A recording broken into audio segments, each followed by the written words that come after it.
call upon the Dr. Mital, please. So, Amar Hospital, Patolia, is there?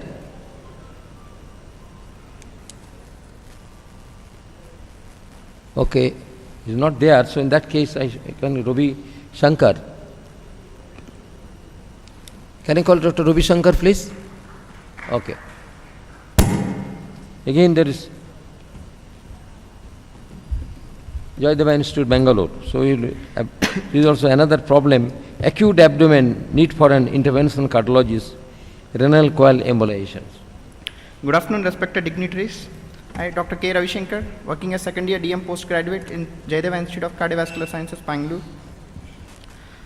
My presentation is acute abdomen, need for an interventional cardiologist.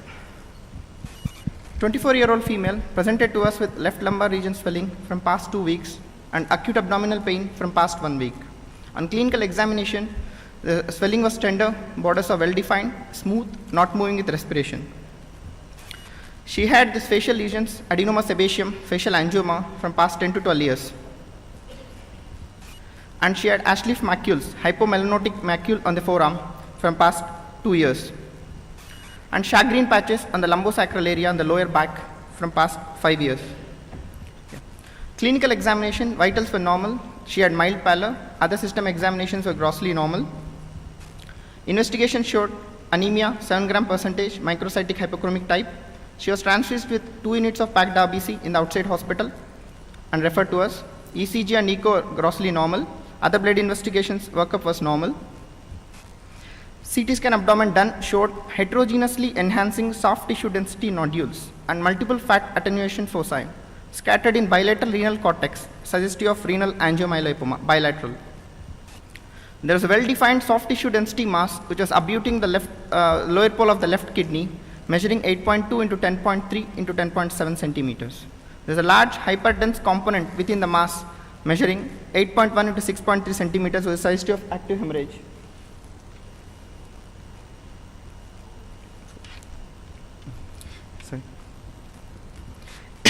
On post-contrast images, heterogeneous intense enhancement of the mass is noted with active extravasation of the contrast within the mass, suggestive of active hemorrhage. So these features were suggestive of bilateral renal angiomyolipoma with active hemorrhage in the left kidney. CT scan also showed the sacral hematoma. International Tuberous Sclerosis Complex revised diagnostic criteria for tuberous sclerosis, which was published in 2012 June, showed the major features and minor features. These underlined ones are the features that our patient had: hypomelanotic macules, angiofibromas, shagreen patches, angiomyolipomas, and non-renal hematomas, that was sacral hematoma. So she met the diagnosis, definitive diagnosis based on these criteria. So intervention, selective renal artery embolization.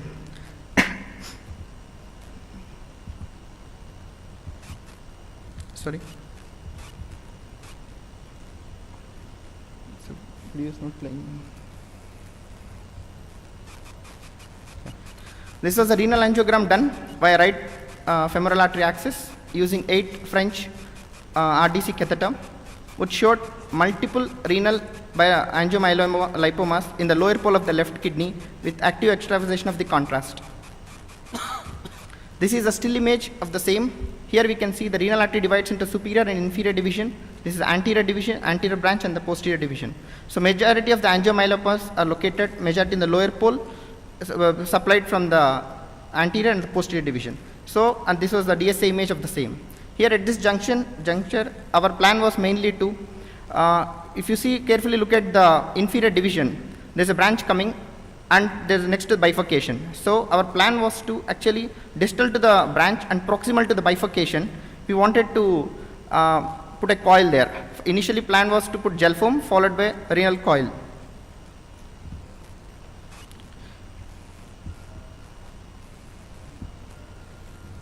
The videos are not.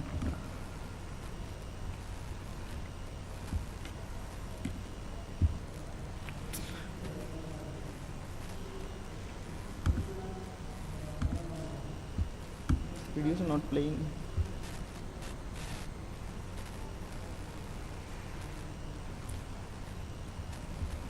Sorry.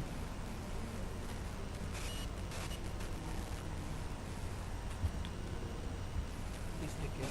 Yes. Videos are not playing.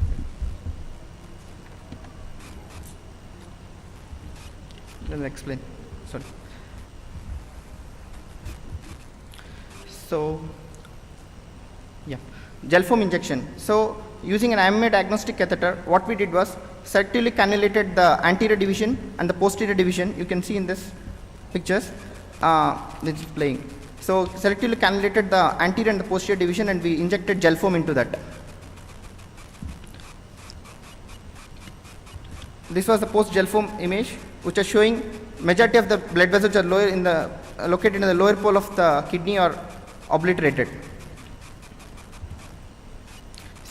So 10 centimeter and 8 mm Emery renal coil was deployed. Exactly what I was told before, proximal to the bifurcation. This was the video post. So videos are not being playing. Can you help? No, it is not. Yeah. So after deploying the coil, you can see totally that there is knocked out blood supply to the lower pole of the kidney.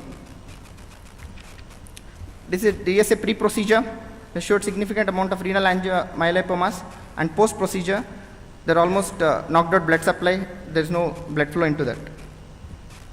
Post-procedure, she had significant abdominal pain, for which fentanyl infusion was started with adequate amount of hydration. RFT serum electrolytes were normal. There was no further drop of hemoglobin. So 2 days later, we did a CT abdomen once again to show renal infarct was noted in the lower pole of the left kidney. On post-contrast images, there was no active extravasation of the contrast within the mass. After 2 days, she was clinically better and discharged. Recent follow-up was 1 month back, where she was clinically better. There is a decrease in the size of the abdominal swelling, and blood investigations were fairly normal. So follow-up, you can note that there is a decrease in the swelling, and ultrasound also confirmed the findings. So take-home message: bilateral renal angiomyolipomas are seen in 70 to 80% cases of tuberous sclerosis. Usually they are asymptomatic, but if they are associated with increased risk of bleeding and life-threatening complication if not treated properly. Renal problems are the second leading cause of premature death in these tuberous sclerosis patients, next to neuropsychiatric disorders.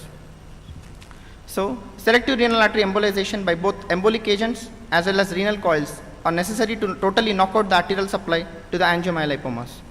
Tuberous sclerosis patients have a significant risk of regrowth as well as recurrences even after embolization. So, closer follow-up is required, as time to recurrence may vary from months to several years. Thank you. Okay, thank you. Very exciting, a rare case. Sir? This is very exciting case, and it is fantastic demonstration of that case. We are very extremely happy. Any question from? The surgery was an option in this case? No, sir. The first line of the treatment, what we did was select, because it's a nephron-saving procedure. Renal coil embolization is a nephron-saving procedure. If this fails, or if the anatomy is complex, then only the next sort of treatment is a surgery, nephrectomy. So our main aim was to preserve as much as kidney possible, because she had both bilateral renal angiomyolipomas. But so half kidney is already infarcted after embolization. Yeah, renal, but she is pain-free, sir. We have started monitoring the RFT, renal function test, which are normal. If there isn't worsening, then the next option is nephrectomy. Though she had renal infarct, but she did not have much of the renal deterioration of the renal function test. Angiographically mimic like, just like a hemangioma and arteriovenous fistula of the renal artery, mimic like that. So lipoma, how much cause of the hemorrhage of the polylipoma? Sir, angiomyolipomas, actually the sporadic as well as in tuberous sclerosis, usually the high propensity to bleed. Aneurysm formation is very common, because the walls of the aneurysm, the walls of that angiomyolipoma, the lack of elastin, internal elastic lamina, and the muscle tissue is replaced by the fibrous tissue, so they have high propensity of bleeding compared to angiomyolipomas, usually in non-tuberous sclerosis cases. So here, how much recurrence rate of that? Sir, recurrence is very high. So that's why the regular follow-up is, recurrence is 50 to 75%. So regular follow-up is required. That's why from 1 month to several years. Even she has got left renal angiomyolipomas. Okay, thank you. Any question? Okay, thank you. Very excellent question. Yes. So now we are calling Dr. Kumar, please. Dr. Kumar from the Max Hospital, Delhi. He is going to present the LV pseudoaneurysm, a percutaneous therapeutic possibilities. Well, so good afternoon, friends, chairpersons, ladies and gentlemen. So I'm going to present another unusual case, which is submitral LV pseudoaneurysm, which is treated percutaneously. So, as you would know that it's a very difficult situation to treat an LV pseudoaneurysm, especially in patient who has had multiple cardiac surgery. So our patient was 60 years old lady who had rheumatic heart disease and had mitral valve repair for severe mitral regurgitation at the age of 8 years, and then he had mitral valve replacement in 2009, and then she had again redo mitral valve replacement in a couple of years back in 2016, and was having paroxysmal atrial fibrillation, and she was normotensive, non-diabetic, hypothyroid, presented with complaints of weakness, fatigue, exertional breathlessness, giddiness, and uneasiness almost 3 to 4 months after being reasonably okay of the last mitral valve replacement surgery. And on examination, she had fairly stable hemodynamics, and chest X-ray and all was fine, and on cardiovascular examination prosthetic click was okay, and you can see that this is the chest X-ray which looked like a post cardiac surgery, with you could see that there is the prosthetic valve is there, so you can see that this is the prosthetic valve, and you can see multiple sutures of thoracotomy, which was evidence of 3 previous surgery. And if you look at the echocardiography, you could see that the mitral valve prosthesis was okay, but you could see that there was this big pseudoaneurysm lying below the posterior wall. So and this is again the echocardiographic picture, and if you look at the color Doppler, it was communicating with a narrow neck to the left ventricle. So this was the pseudoaneurysm, and this was connection, and we could find that this was directly communicating with the main LV. And so obviously she was advised to have another cardiac surgery. So it has been seen that after repeated trauma to the myocardium, it could weaken, and then it may lead to pseudoaneurysm. It's like post-traumatic also it could happen, post-myocardial infarction also it has been seen. And there are case reports that in one of the patients, percutaneous left ventricular lead was being implanted, and after 3 weeks of that, the patient had pseudoaneurysm. So any kind of trauma on the myocardium of left ventricle, because left ventricle is a high pressure chamber, would lead to pseudoaneurysm. So for this patient, going for 4th surgery on the same ventricle, and that too, this one almost 6-7 months after the last surgery, was a problem, and patient was just not ready for any surgery. And then even the cardiac surgeons were giving high mortality figures, almost to the tune of 50%. So when we looked at this picture on echocardiography, we felt that the neck is narrow, and probably we will be in business, and probably things would be better. But we wanted a clear delineation, and before venturing into percutaneous closure of this pseudoaneurysm. So we wanted a CT picture. So this is how a CT picture looked like. You could see here also the small communication through the main ventricle. And then we did an MR of the LV aneurysm, and clear cut you could see that there is a communication here. Then we planned the things, and we felt that probably we would. So we had taken the both the Emplarger devices for ventricular septal defect and the duct occluder also, and then this is the left ventricular angiogram in LAO projection, and you could clearly see that there is a large pseudoaneurysm like here in the inferior wall. And then this is the neck, and this was at a very angulated position. So we had difficulty. Initially we thought that probably we could cross this neck through with the putting a wire into the pigtail that will guide probably through this, but we did not succeed. So after around 7-8 minutes, we took an Emplarge catheter, and it automatically flipped through the neck, and then over that we passed the wire. And this is the pseudoaneurysm angiogram, and you could see it's a really big one. But after this, the neck was pretty long, so we made a railroad over that, and the stiff wire and Emplarger wire was used, and then through that we took a delivery sheath. So you could see that this is the delivery sheath which has gone all the way from below the mitral valve, prosthetic mitral valve. You can see that the valve leaflets are moving nicely, and without hampering the valve leaflets, this delivery sheath went into the pseudoaneurysm segment through the LV, and then we removed the wire and loaded the device. So this is the place where initially we thought that device is nicely placed, but before that we took a shoot and we saw that the device is still into the pseudoaneurysm itself, and so we had to recapture it and then redeployed it across. So this is the place where the neck was, and we need to come to that place. And to be more precise, we wanted to be under the transesophageal echo guidance, so that also gave us a confirmation that we are not at the right position. So we placed it again at the right position. So this is where we pulled it back, and this is the partial deployment of that, and under the transesophageal echocardiographic guidance we did that. So, but this was just not seating properly, so we had to reposition and redeploy the device. So this umbrella, we pulled it back further, and under the tension we tried to put the spool of the device into the neck, and then the other side was delivered into the left ventricle, making sure that it's not abutting the prosthetic mitral valve leaflet movement. And once we are sure on a transesophageal echocardiography, we deployed it there, and this is the echocardiographic picture again showing that it's nicely sitting there, and it's almost 9 months of follow-up, and you can see the color echocardiographic color Doppler also that it is doing fine, and almost 9 months have gone. The patient's the episodes of atrial fibrillation has gone. It's become almost sinus, and this other thing is that her effort tolerance and everything has become better. This is again a still image of the same device which is delivered, and there is no, and the pseudoaneurysm segment is not expanding. In fact, the size has come down. So if you look at the discussion, the left ventricular pseudoaneurysm is a rare but potentially lethal complication of myocardial infarction.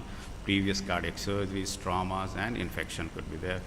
Untreated pseudoaneurysm has a 30 to 45% risk of fracture within first year, so that's a very, very lethal combination. And surgical repair of the left ventricular pseudoaneurysm also carries a high risk of morbidity and mortality to the rate of almost 20% to 36%. And those who have got repeated cardiac surgery, it goes even higher, like in this patient. And surgery is better than medical treatment, which carries even a higher mortality of almost 48%. And although the emergent surgical repair is the preferred method of closing and pseudoaneurysm, but this method is percutaneous. If it is feasible, the mortality is very low, morbidity is very low. Patient could walk next day and can be discharged day after. Patients who have previously undergone cardiac surgery have a higher rate of morbidity and mortality after reoperations, obviously and understandably. An individualized approach should be used for every case because of the unique anatomical characteristic of the pseudoaneurysms, and size and location of pseudoaneurysm orifice, length of the neck, shape of the pseudoaneurysm cavity, and everything has to be studied. And if we do it in the CT and MR guided and imaging, then we had an hybrid lab where we can overlap the whole pictures, and that makes job easy. And for pseudoaneurysm with very long neck devices that have got a lengthiest waist, like implanted duct occluder or muscular VSD occluder, are warranted. So to conclude, chairpersons, I would say that the percutaneous closure is an effective way of treating the LV pseudoaneurysm, and particularly in post-op redo where surgery is technically very challenging. Appropriate patient selection is important to decide among the treating modalities like device versus surgery. And in the era of variety of devices and different dimensions, we should always consider percutaneous device closure as a first priority to decrease the mortality in these group of patients. Thank you very much for your kind attention. If there is any question, I'll be more than happy to answer. Thank you, Kumar. Excellent presentations. So, what is the anticoagulant strategy in this patient? It's just the antiplatelet, so like any other devices. So we have given antiplatelet, but in this patient the job was easy because the patient has got a prosthetic valve, so we have given aspirin plus the oral anticoagulant. So this patient had, as you could see, metallic valve this time, so she is on oral anticoagulants plus aspirin. Clinically, there is a three differential diagnosis. One, the ventricular aneurysm constitutes a myocardial infarction, particular antival. Second, the pseudoaneurysm, where the pericardial sac is pouching, And third diagnosis is the Takashima cardiomyopathy. These the three things. The MRI, we are helpful to the echo, and MRI is very helpful for diagnosis. One, the short neck and a wide neck. So many important diagnoses. Any question from that? How did you size the tip? So we had, so we on transesophageal echo, because one of the methods is to balloon size it, but in this we prefer to do transesophageal echo guided sizing and then oversize the device. By how many millimeters? So almost 8 millimeters. What was the size of this tip? This was like 18, I think around 10 millimeter, and we put an 18. Excellent, excellent case, Vivek. Thank you. yeah. Thank you. Similar type of case presented this at Chennai, the India Life also, from Calcutta, Dr. Mishra was presented, nice case. Okay, thank you very much.